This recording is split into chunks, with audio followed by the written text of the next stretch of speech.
बिस्मिल्लाहिर्रहमानिर्रहीम। अस्सलामु अलैकुम डियर स्टूडेंट्स, दोस्तों, भाइयों। आज हम एसोमेरिज्म को स्टडी करेंगे। चैप्टर नंबर 7 है क्लास 12th का। एसोमेरिज्म को पढ़ने के बाद आप इस काबिल हो जाएंगे कि आप समझ सकेंगे कि कॉन्स्टिट्यूशनल आइसोमर क्या होते हैं, स्ट्रक्चरल आइसोमर या स्ट्रक्चरल आइसोमर क्या होते हैं, स्टीरियो आइसोमर क्या होते हैं, जिसकी टाइप ज्योमेट्रिकल आइसोमर है, जिसको सिस ट्रांस आइसोमर भी बोलते हैं। आप इनको समझ सकेंगे। इसके अलावा कॉन्स्टिट्यूशनल या स्ट्रक्चरल आइसोमर्स की जो 5 टाइप्स हम स्टडी करेंगे,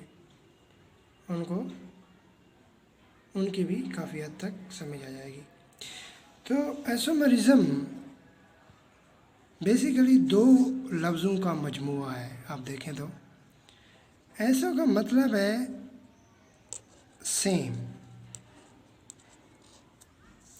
और मरिज़म कहते हैं मुख्तलिफ को, डिफरेंट को।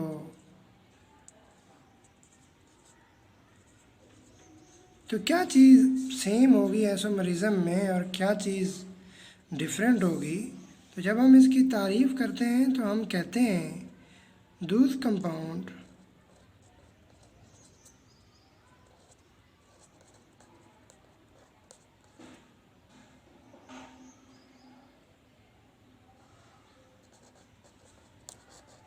which have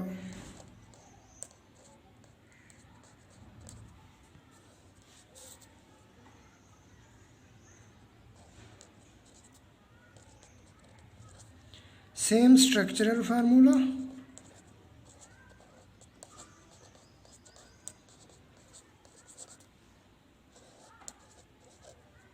or different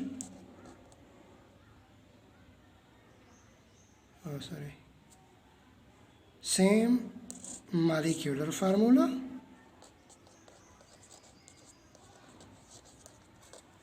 मगर डिफरेंट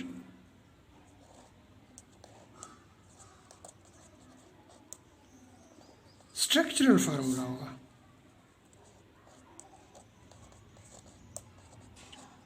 यहाँ पर 3 लफ्ज़ उन्होंने इस्तेमाल किए हैं। एक है कंपाउंड, दूसरा मॉलिक्यूलर, तीसरा स्ट्रक्चरल। कंपाउंड हम पढ़ चुके हैं, मॉलिक्यूलर फार्मूला भी, स्ट्रक्चर भी। कंपाउंड का मतलब है एटमों के दरमियान मास के हिसाब से जो रेशो होती है, जब कोई मुख्तलिफ एटम्स मास के हिसाब से एक ख़ास रेशो से जब आपस में मिलते हैं तो हम उनको कंपाउंड कहते हैं। और मॉलिक्यूलर फार्मूले के केस में हम एक्चुअल नंबर ऑफ एटम्स ज़ाहिर करते हैं, जबकि स्ट्रक्चरल फार्मूले के केस में अरेंजमेंट की जाती है, उनकी तरतीब ज़ाहिर की जाती है। तो आइसोमेरिज्म की ये तारीफ़ है कि वो कंपाउंड जिनका मॉलिक्यूलर फार्मूला तो सेम है लेकिन स्ट्रक्चरल फार्मूला मुख्तलिफ है। तो आइसोमेरिज्म की 2 टाइप्स हैं, कॉन्स्टिट्यूशनल आइसोमर और स्टीरियो आइसोमर। कॉन्स्टिट्यूशनल आइसोमर को स्ट्रक्चरल आइसोमर भी बोलते हैं, और स्टीरियो आइसोमेरिज्म में हम ज्योमेट्रिकल आइसोमेरिज्म को स्टडी करेंगे। तो कॉन्स्टिट्यूशनल आइसोमर के अंदर इसकी 5 टाइप्स हैं। नंबर 1 है चेन आइसोमर,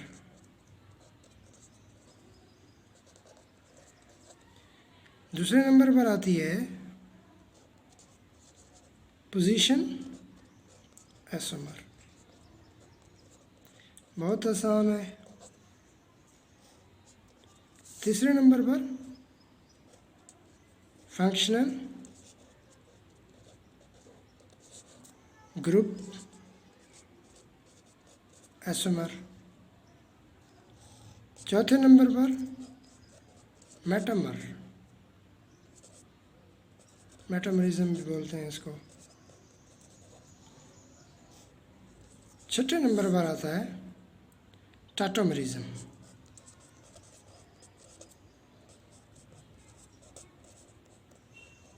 जी, तो इसमें सबसे पहले हम पढ़ रहे हैं जी चेन आइसोमर।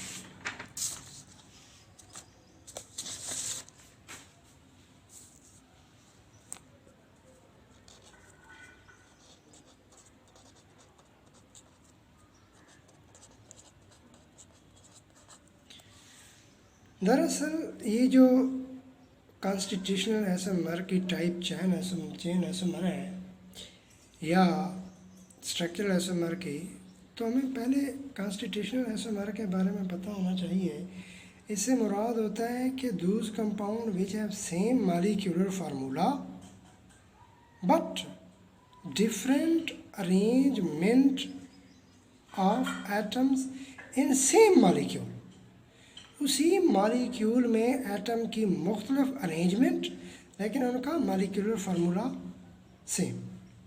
यानी वही बात कि स्ट्रक्चर फार्मूला डिफरेंट और मॉलिक्यूलर फार्मूला सेम। तो चेन आइसोमर के केस के अंदर कार्बन अपनी पोजीशन चेंज करेगा।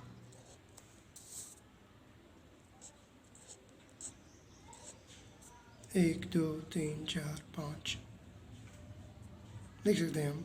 अगर यहाँ पर हाइड्रोजन दें CH3, CH2, CH2, CH2, CH3, numbering दें 1, 2, 3, 4, 5। अब यहाँ से भी नंबरिंग दे सकते हैं, इधर से भी दे सकते हैं अगर डबल बॉन्ड मौजूद ना हो तो।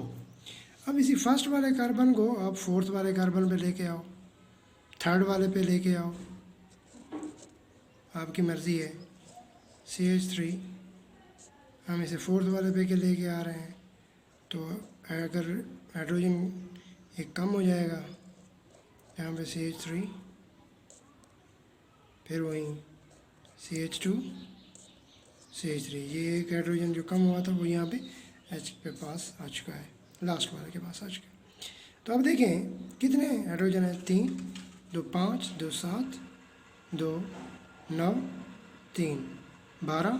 सिमिलरली आप देख सकते हैं 3, 3, 6, 7, 9, 3, 12, यानी सेम हाइड्रोजन है मगर स्ट्रक्चरल फार्मूले इनके डिफरेंट है। ये चेन आइसोमर है। चेन आइसोमर का मतलब है कि आप कार्बन की पोजीशन चेंज करते जाओ। दूसरे नंबर पर है जी पोजीशन आइसोमर।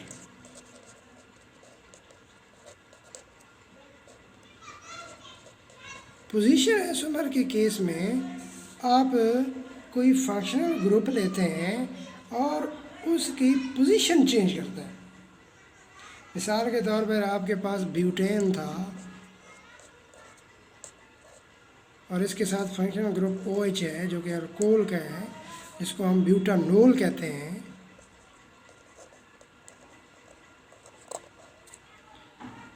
नंबरिंग दें 1, 2, 3, 4, हाइड्रोजन पुट करें CH3, CH2, CH2, CH2। अब इसी फंक्शनल ग्रुप यानी जो OH फंक्शनल ग्रुप है, इसको नंबर 1 कार्बन से हटा के आप किसी और कार्बन पे लेके आए, नंबर 2 पे लेके आए, नंबर 3 पे लेके आए। फॉर एग्जांपल हम नंबर 3 पे लेके आते हैं इनको, CH3, CH, OH, CH2, CH3। तो ये यानी पोजीशन आइसोमर के केस में आप पोजीशन चेंज करते हैं फंक्शनल ग्रुप की, जबकि चेन आइसोमर के केस में आप कार्बन की पोजीशन चेंज करते हैं। एक कार्बन जो पहले पे था दूसरे उसको आप तीसरे पे उठा के लेके आते हैं। सिमिलरली चेन आइसोमर की सबसे बेहतरीन एग्जांपल हम N-ब्यूटेन और SO-ब्यूटेन भी ले सकते हैं, जबकि इसी की पेंटेन की N-पेंटेन, नियोपेंटेन और SO-पेंटेन भी ले सकते हैं। अब पोजीशन आइसोमर के बाद हमारे पास आता है जी गौर, वो है फंक्शनल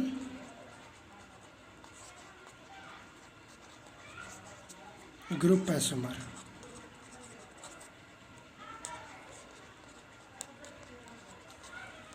फंक्शनल ग्रुप आइसोमर के अंदर आप फंक्शनल ग्रुप चेंज करते हैं। मॉलिक्यूलर फार्मूले के अंदर आप फंक्शनल ग्रुप चेंज करेंगे।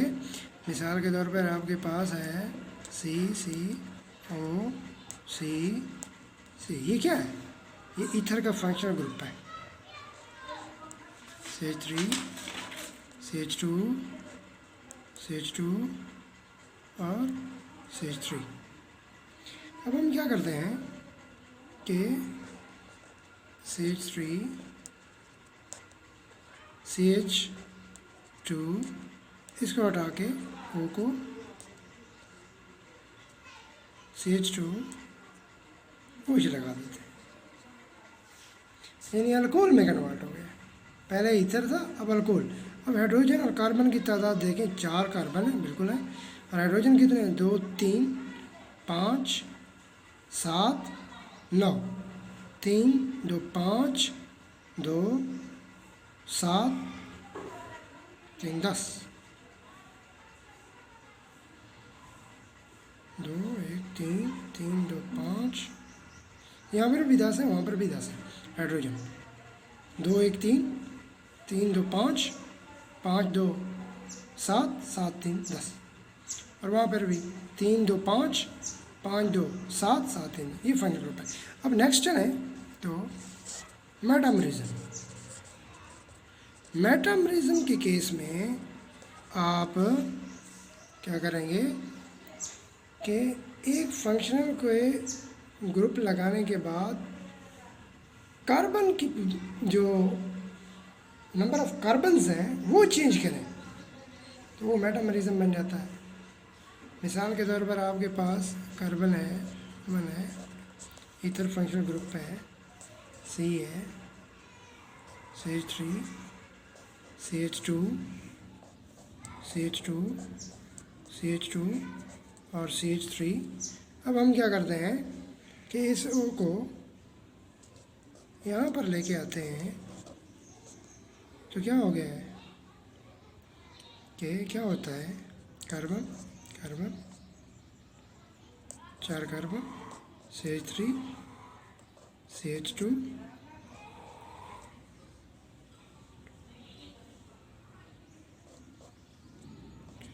यानी जहाँ पे आप कार्बन की सिमेट्री डिस्टर्ब कर दें एक फंक्शनल के ग्रुप के साइड पे, दोनों साइड पे हम कहें, तो वो मेटामरिज्म को शो करता है।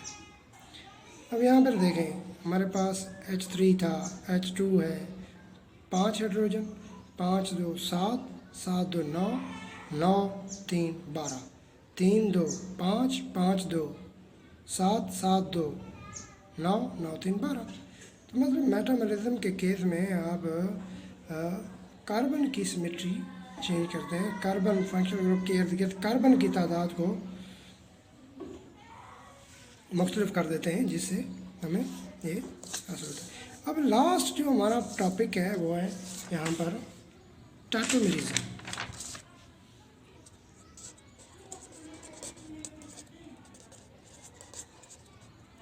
टैटोमेरिज्म के केस में क्या होगा कि आप प्रोटॉन को चेंज करोगे, प्रोटॉन की पोजीशन को चेंज करोगे।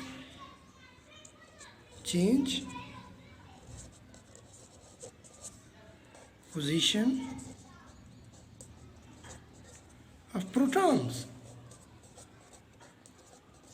मिसाल के तौर पर आपके पास एक कोई फंक्शनल ग्रुप है जी, COOH माइड का NH2H। तो क्या होगा कि ये जो H आइन है ये यहाँ पर आ जाता है R C वो नेगेटिव हो जाएगा, क्योंकि प्रोटॉन अपना इलेक्ट्रॉन इसी कार्बोक्सिलिक एसिड पे छोड़ के आएगा और ख़ुद अमाइड पे आ जाता है, NH3 होगा और पॉजिटिव हो जाएगा RH। इसको हम ज़्विटर आइन भी बोलते हैं। टैटोमेरिज्म। तो हमने सबसे पहले अब दोबारा वापस चलें, जो चीज़ हमने पढ़ी थी वो था आइसोमेरिज्म। उसकी तारीफ थी the compound which have same molecular formula but different structure formula. और इसको दो टाइप्स में मैंने तकसीम किया था, constitutional stereo isomerism, constitutional structural isomer की 5 टाइप्स थी, chain isomer, position isomer, functional group, metamerism, tautomerism. चेन आइसोमर में आप कार्बन की पोजीशन चेंज कर देते थे, जिसमें ब्यूटेन की बेहतरीन एग्जांपल्स हैं, एन ब्यूटेन, आइसोब्यूटेन। पेंटेन की बेहतरीन एग्जांपल हैं, n pentane, isopentane, neopentane.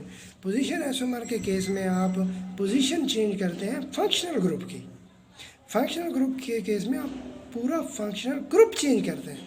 Position isomer में फंक्शनल ग्रुप चेंज होता है, कार्बन एक कार्बन से दूसरे कार्बन पे चला जाता है, लेकिन फंक्शनल ग्रुप सेम रहता है। लेकिन फंक्शनल ग्रुप आइसोमेरिज्म के केस में आप फंक्शनल ग्रुप ही चेंज कर देते हैं।